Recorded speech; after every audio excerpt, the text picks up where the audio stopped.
lady, first of all, like everyone, I knew her from TV first.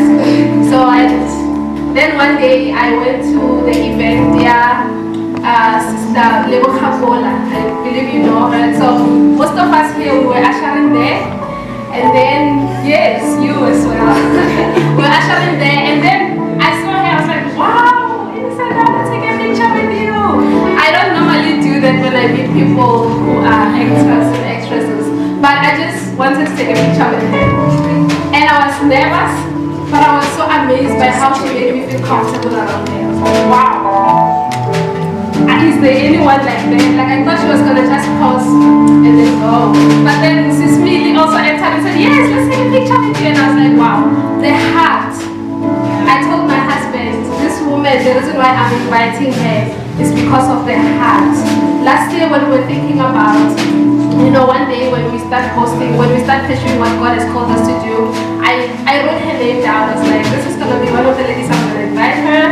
I don't know if I'm gonna be able to put this off, but I want quality words, like I said, like words that are good. But I knew that she has a heart that warms one around, and I know if she speaks, she will also touch your heart.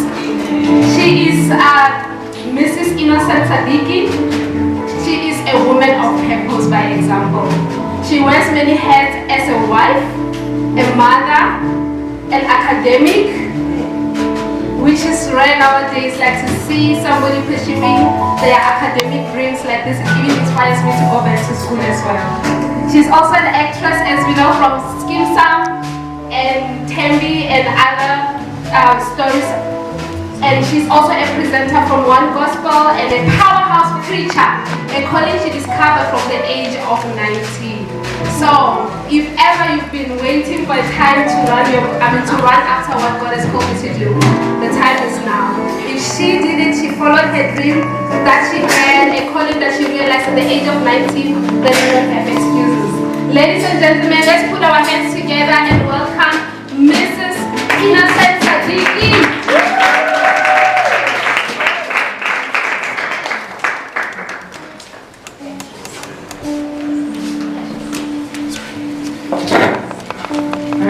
Hallelujah. I praise you all in the name of Jesus. Amen.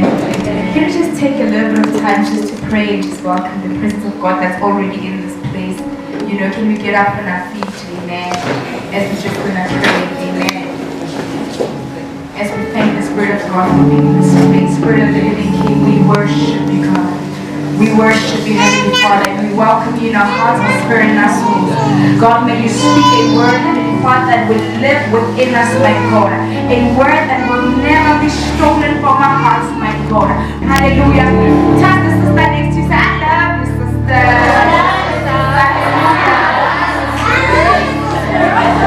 Amen. I wonder if there were brothers sitting next to you, and I said, tell the brother next to you that I love you, brother. How loud you were going to be. I think it was going to have more passion. Like, you bring the tone to it, amen, and you try and chime, you try and be exciting, amen. I'm very excited to be here today, and I'm so grateful to the host. Midrand, thank you so much for having me here.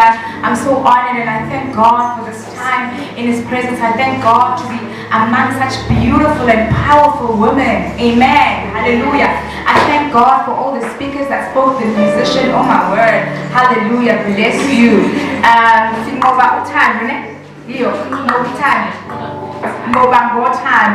Thank you so much for your beautiful ministry. May God bless you in abundance. Amen. We need to learn to celebrate each other as women. When I heard the topic, I was like, us as women have a problem.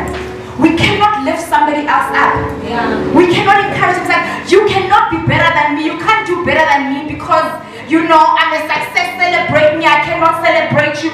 And we don't realize that in you being a success, you need to be able to celebrate someone else. Your victory comes when you know that my purpose is this. My purpose cannot be shared with anyone. When you are born, God gives you something great and significant, and it's just for you. That means even if I get in the presence and someone else can speak like you, they cannot have what you truly have. Yes. Even if someone else can have the voice that Joy has, nobody else will be able to have the kind of anointing that she has. Yeah. Because when she was born, God placed it in her and said, this is your gift, this is your purpose. When the Bible says, I knew you before you were formed in your mother's womb. Yeah. Don't you think that if God knew you, He knew your purpose? Yeah. Don't you think if God knew you, He knew your path and He knew your plans? But we have become insecure. Society has told us this is what beautiful is. Society has told us this is what intelligent is. Society has told us that this is what it means to be able to sing. This is what it means to be able to talk. This is what it means to be able to be famous. This is what it means to be able to be popular. You need to have certain likes on Instagram for you to be popular. Listen to me. As a child of God, you are popular. Nobody has to like you. Nobody has to follow you. You follow the King of Kings. You follow the Lord of Hosts. You follow a God that's greater than any other God. That is more than enough for you. Yes. Lies cannot make you who you are. Followers cannot make you who you are. But we have used certain things as women to say, this is what makes me who I am. This is what makes me fit in. I need to fit in. I need to conform to the standards of this world. I need to go and drink with them. I need to go and smoke with them. I need to go and compromise my spirituality, compromise myself, compromise my beauty, compromise every single gift that God has given me because I need to fit in as a woman. Even if the heels, I came here wearing heels and they were so painful. I was like, Lord, you know I love you, right, God? And I want to preach your word, I don't want to speak, but these heels are painful. I'm going to wear my sneakers. Amen. You don't need anything to fit in. You fit in. God has a purpose and a plan for you. You don't need a reason to exist.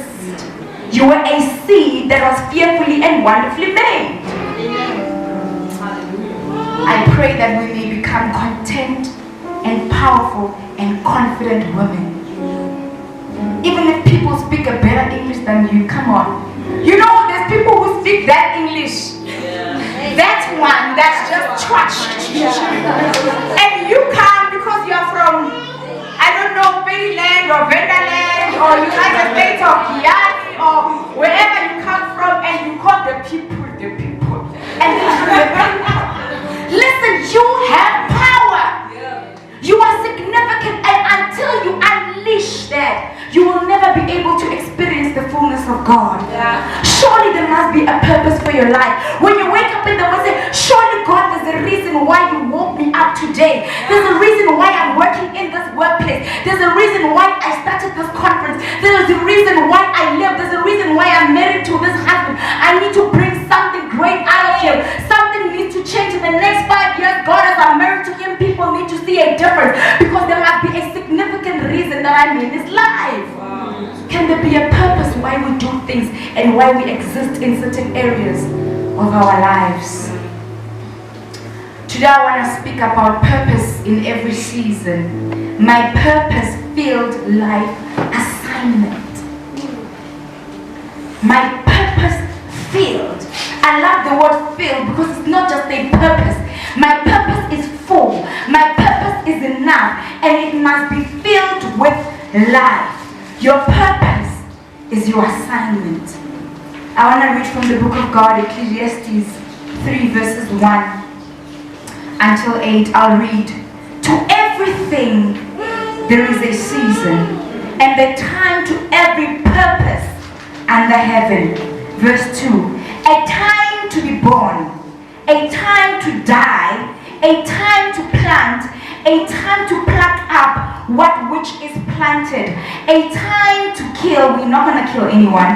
A time to heal. Yes, we're going to receive our healing. And a time to break down, a time to build up, a time to weep, a time to laugh, a time to mourn, and a time to dance. A time to cast away stones, a time to gather stones together, a time to embrace, a time to refrain from embracing, a time to get, a time to lose, a time to keep and a time to cast away, a time to rent, a time to sue, a time to keep silent, Jesus, did you just say that? A time to keep silent, a time to speak, a time to love, a time to hate, a time of war, and a time of peace.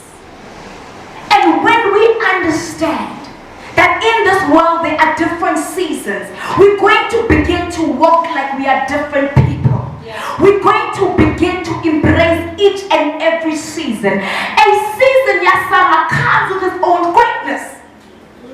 It comes with the sun, it's brighter, it's hot, we can change what we wear from winter. A time of winter comes with its own season because it's cold. We need to make sure that we are ready and comfortable in the winter season. There'll be a problem if you're wearing a bikini in winter. A season. There'll be a problem now in summer when you're wearing a coat that somebody wears in New York. Come on.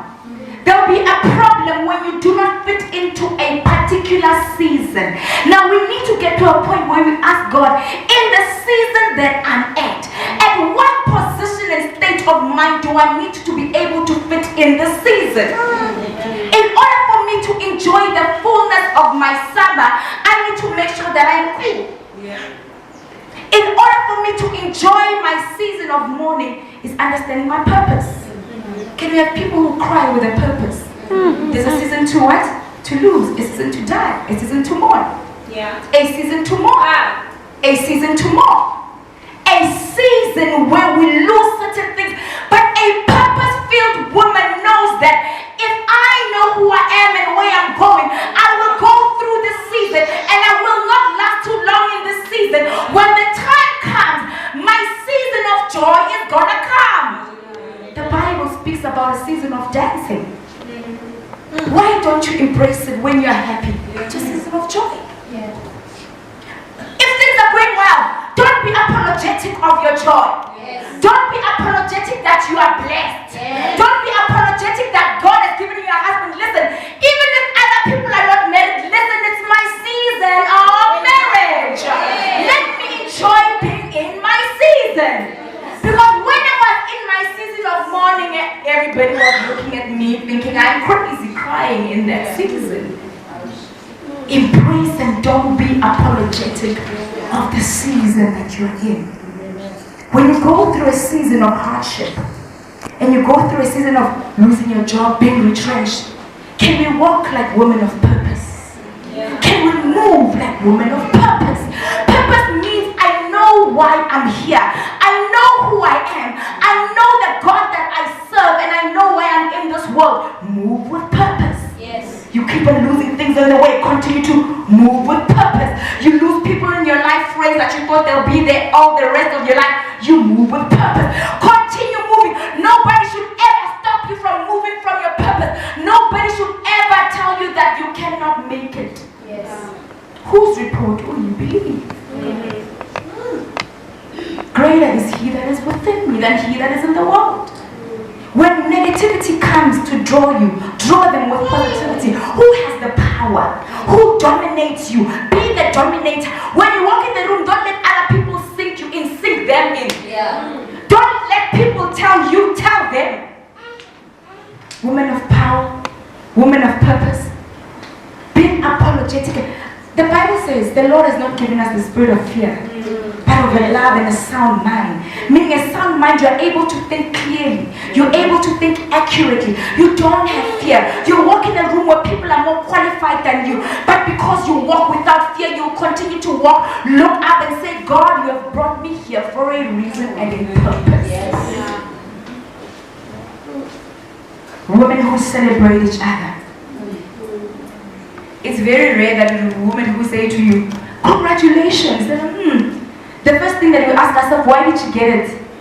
She's less qualified. She's very late every day. Listen, can you celebrate another person? Can you buy the albums? Buy them flowers. When last have you bought someone flowers?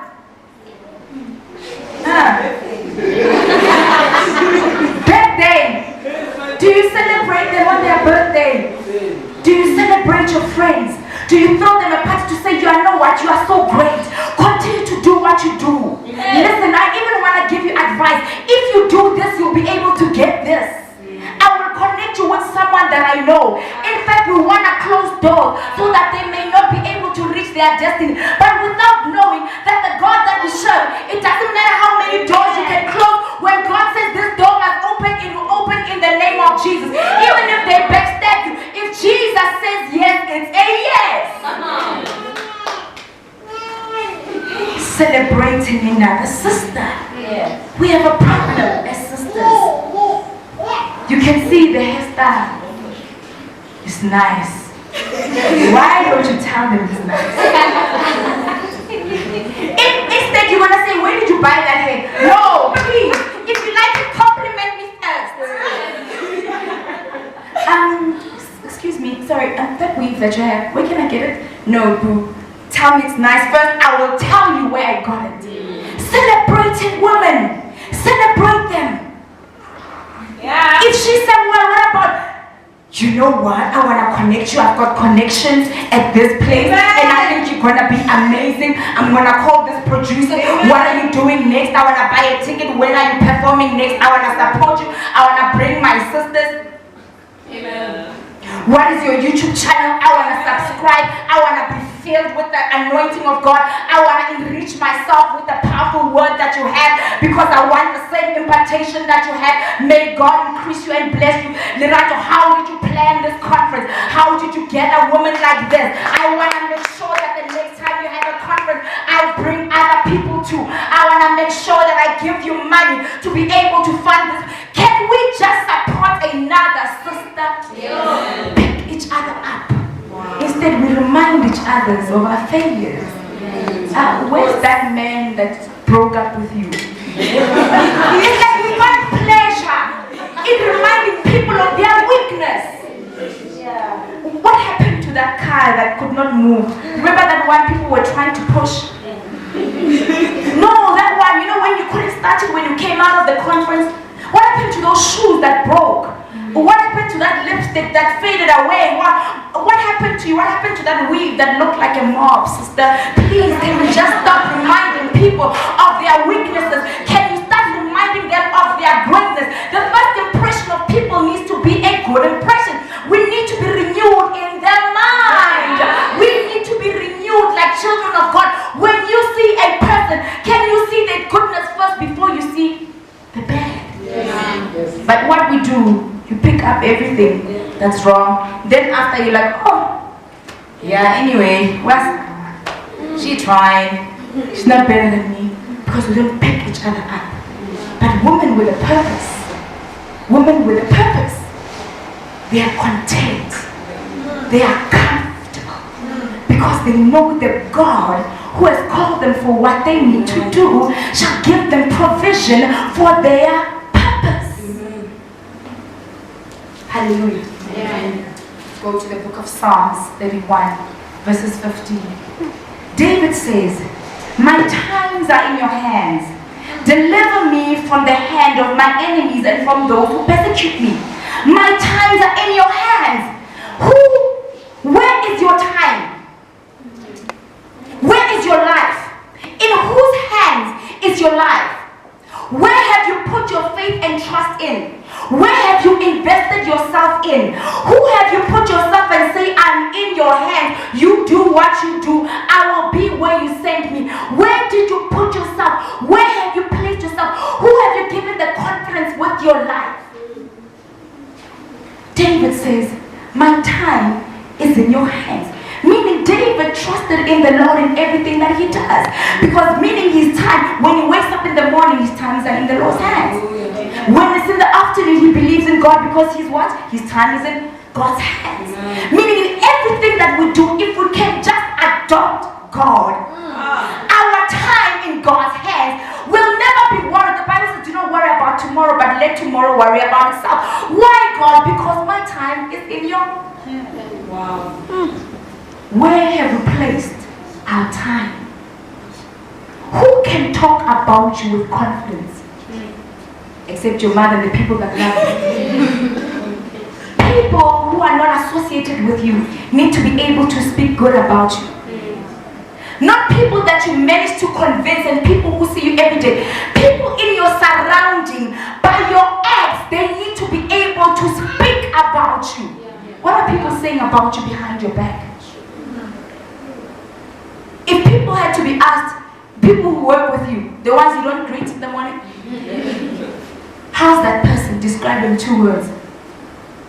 Do you know some people, if you tell them that person is Christian, they'll be like, never. Which one? They're like, no, she's serving. What? Never. Because we have managed to make Christianity a front. We are acting, we are all actors. The only difference between me and you is that I get paid for acting. But it's a character that we put in when we walk in church. It's a clothing thing that I am now a child of God, I'm in church. Man of God, man. When you come out, you're a different person. Nobody knows that you're a child of the living King. Nothing about you says Christ-like. Nothing that you speak says Christ. Nothing that you do says Christ. Nothing that you say, nothing about you says Christ. What have you become? In whose hands are you in? Hallelujah. We're moving. I'm going to close soon. Hallelujah. Almost there. Amen. Celebrating each other. Amen. Now, I spoke about an assignment, and I asked God with my purpose, and as soon as things happen in my life, I said, God, what is my purpose? And what is my assignment? I want when I die, I want people to say, she died empty. Meaning everything that God has put in me has already come out. Everything that God has invested in me has already been used. Whatever assignment that God has given me, it needs to be used. If it is your purpose to go and speak, go and speak. If it's your purpose to go, I'm a great organizer, I'm a great this, I'm a great planner, and God gives you an opportunity.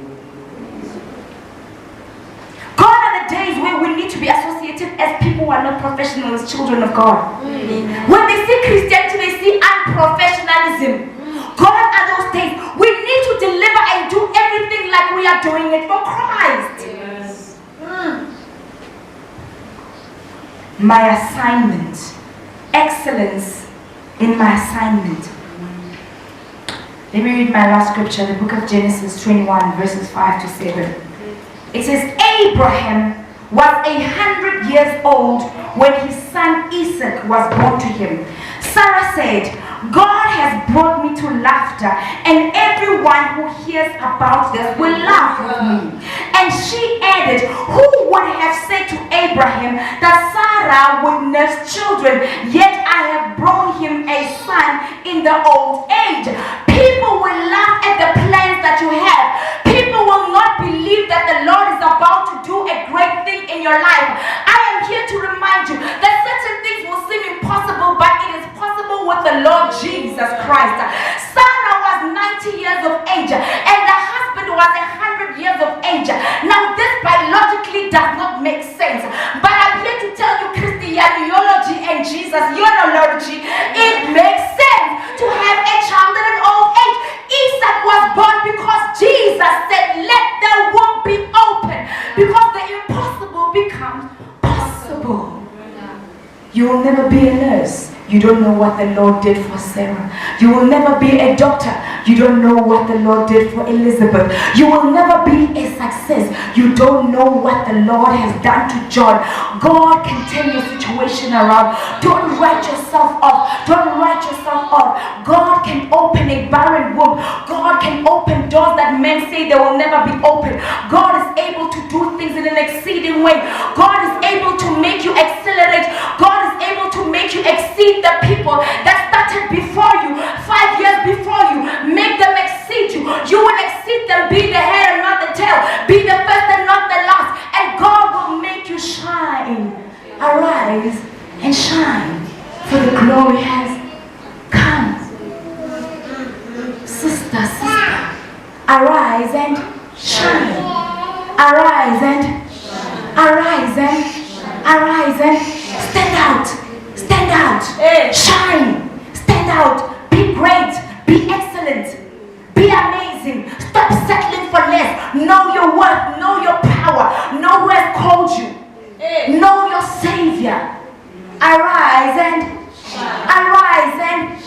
not walk alone, but with the glory of God. Arise. And he said he'll never leave you nor forsake you. Arise. And he said you are not the last, but you're the first. Arise. And you're serving a God who's the Alpha and the Omega. Arise. And you are serving a God who's able to do exceedingly and abundantly. Arise. And arise. And arise. And you are serving a King of Kings. Arise. And you are a king because you are born of a king. Arise and have confidence in the Lord that has called you. Arise and for the glory of the Lord is upon you, sister. Yeah. You can't compete with anyone else because you are purpose-filled. Because your purpose was established. Your purpose was placed in you. Yeah. It's going nowhere. Hallelujah. It's going nowhere. You'll always be filled. You'll always be ready. And if it's yours, it's yours. If it's yours, it's yours. I'm in an industry where you go to what we call auditions and you find so many people and they're looking for one person, right? And there's 50 people in the room. They're looking for how many people? One person. Hello. If you want to know that your confidence can be tested, when you look at yourself, you're like, I'm not big enough, I'm not tall enough, I'm not thin enough, I'm not big enough, I'm not black enough, I'm not white enough, I don't speak. If you want to ask yourself questions, be in the industry that I'm in, and then they don't choose you, go to another audition. And there's 100 people. They're looking for how many people? You look at yourself, not big enough, not tall enough. Don't talk loud enough, my voice is too soft, my voice is too big, not competent, I'm competent, Lord, what's wrong with me? And you go to another audition and you still don't make it. God, what's wrong with me? You look at yourself in the mirror, God, am I not dark enough? Guys, there's a point where I just wanted to be black. I'm like, God, make me pitch. Like, because the brief says we want a black person. I'm like, this is the part where I go and buy the last number foundation and I try to make myself black. And there's a point where you want to make yourself tall, where you get in the highest heels that you don't even know how to walk in. Because they are saying they're looking for a however foot tall lady. There's a point where you tie your hair so tight because they're looking for people with natural hair. You like this natural hair. I'm creating this natural hair. And because you're saying, I need to fit in. What is wrong? We're looking for someone with brown eyes. I've got brown eyes. They might look a bit black today, but trust me, they're brown. In an industry where you're looking at people in one room and you're fighting for one job. If you want to know what being self-conscious is, these Joburg girls come and speak their English. Girl, they've got their handbags and their shoes and their makeup and their eyebrows and fleek, and you look at your eye and be like, you look fine at home, but you look a bit skewed now. I don't know what's wrong with you. You're not behaving. I'm in an industry where you walk in and you're not being valued, where you are looked down upon, where you are told you are not good enough. You are told we are looking for someone. You know, there's an audition that I did not even audition for. They called me, guys, they called me. I was sitting at my house, minding my own business, nursing my child, breastfeeding my child, sitting with my kids and my husband, and they said, no, Colin, you know what, you've been shortlisted for this role. No. I'm like, so when were the auditions? No, the auditions have passed, but we want you to come. I'm like, okay, I leave everything, leave my family, leave Azalwan, and I went there. And then there were two of us there. I'm like, God, here we go again. And you know I want this job, Lord. But why are the two of us? And this person was the total opposite of me. As if that doesn't make it easy. At that day, I wished I had hair like hers. I wished I was as short as she is. And we both auditioned, and the director came to us and said, well, by the end of this, one of you is going to go home with the job and one won't have the job. So, and I'm like, Jesus, you're going to test me like that? I'm going to do this. Went in, I auditioned. Remember, I didn't even audition for this, ne? They called me to come and do this after hundreds of people auditioned. After that, they come, this lady kneels down, she says, well, you know what, Innocent, you know, you are just too pretty for this position. You know, the character that we're looking for, someone who's more subtle, you know, plain and simple. I'm like, when you called me, sitting at my house with my children, you did not know that I'm too pretty for this audition. Why did you call me here? That doesn't make any sense. You should have known better. Now I have to make the walk of shame, walk away when somebody else has the job. But if I did not know my purpose, I would have given up. I would have quit this industry and said, God, I'm not going to do this anymore.